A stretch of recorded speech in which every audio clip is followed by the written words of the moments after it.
Et puis par contre, hein, sur le territoire, on voit que sur l'ouest du territoire, là on a quelque chose de tout à fait différent. C'est ce qui correspond à la plaine de Versailles, où en fait tous les sables ont été érodés, hein, il y a une grande érosion. C'était lié en fait à... il y a eu un léger mouvement tectonique qui a fait que cette zone-là s'est retrouvée un peu surélevée, donc elle a été plus attaquée par l'érosion. Et là donc les sables ont complètement dégagé, et donc on voit ce orange vif là qui est dominant, et ensuite le vert. Le orange vif, c'est les calcaires du Lutétien. Alors ce sont des calcaires durs, résistants, qui datent du tout début de l'ère tertiaire, à peu près 60 millions d'années. Et puis le vert, c'est la craie du Crétacé. Alors là, on change d'ère, on quitte l'ère tertiaire, on passe à l'ère secondaire, l'époque des dinosaures.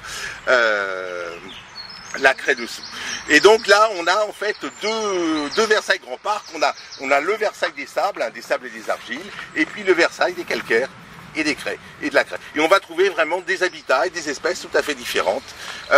Pour ceux qui viendront à Bailly, on va découvrir donc un arbre qui a été très très important dans l'histoire d'ailleurs des Yvelines, qui est le prunier de Sainte-Lucie, Prunus mahaleb, qui est vraiment très très livo-calcaire. On ne le trouvera jamais dans cette partie-là.